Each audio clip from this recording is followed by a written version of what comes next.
This is ABTV, Animal Bites Television. For animal lovers, by animal lovers. I'm Primitive Tim, and today we're looking at my most favorite venomous snake ever, the pygmy rattlesnake. Pygmy rattlesnakes are Florida's most common venomous snake. It's important that we have a good understanding of their behavior, so when we do come across them, we're able to respect them. For those of you who don't live around pygmy rattlesnakes, stay tuned because these are some awesome little snakes. This is what it's about, trekking through the middle of the nowhere, looking for stuff, not seeing anything, getting torn up by mosquitoes, and then finally finding something like this. This is the pygmy rattlesnake. It's got to be one of my favorite rattlesnakes. One thing is, they don't get very big and they stay pretty small. Now this is actually a large one. I've seen them much smaller than this. Now what's crazy about them is they have heat sensing pits right on their face. So with these pits, they can pick up heat signatures. So the heat that I'm giving out from my body, they can sense it. And so he knows I'm here, and he's actually backed up a little bit into more of a defensive display. Now, he's also picking up my warm breath coming out of my mouth. So he's flicking his tongue, sensing, hey, this is a predator, isn't it? I need to be careful. Same thing, if a little mouse or something came by, he would know that mouse is coming by. He'd flick out his tongue, make sure it's prey and not a predator, and then he'd snap at it, inject venom, let it go, and then once it goes away and dies, he'll track it down and then swallow it whole, usually head first. How many reported fatalities have pygmy rattlesnakes caused?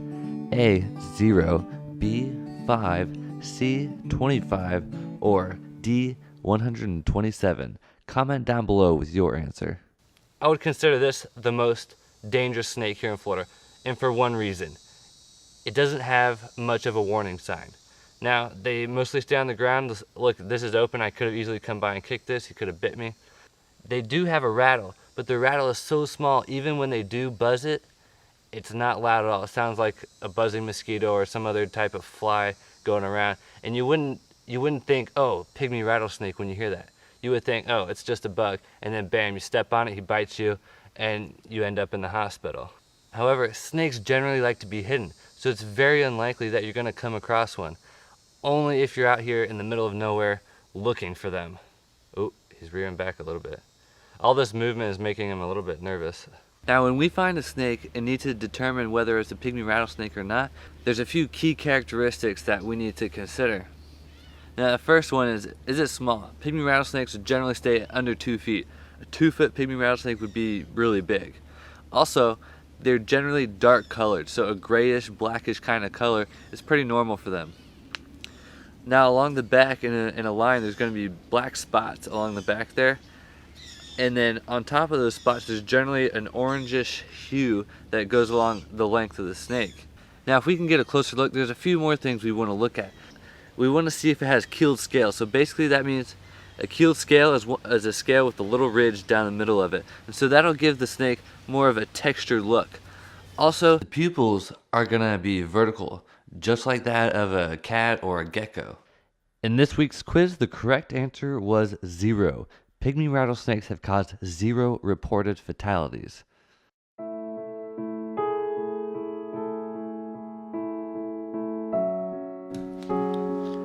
As the pygmy rattlesnake looks for a good place to bask, there are a few things it must take into consideration. The first thing is temperature, so it needs to find a good place where its body will be able to thermoregulate well and evenly.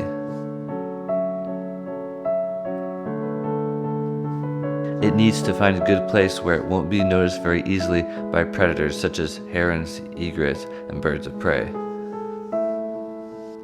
After it finds a good place to bask, it tends to curl up in a very circular coil.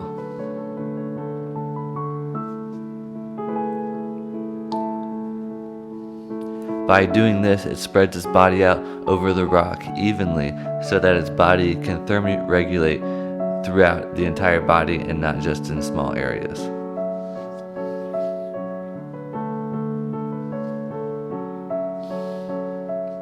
Once it is coiled up, it is ready to strike at any prey or predators that may come along.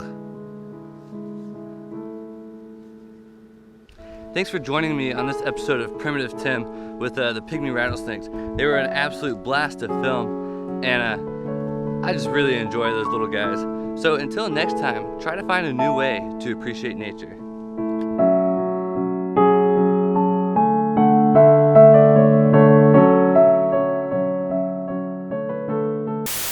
But here's what I think of when you say spring. Snake catching, tortoise chomping, iguanas basking, gators bellowing, and ball python eggs being This laid. is ABTV,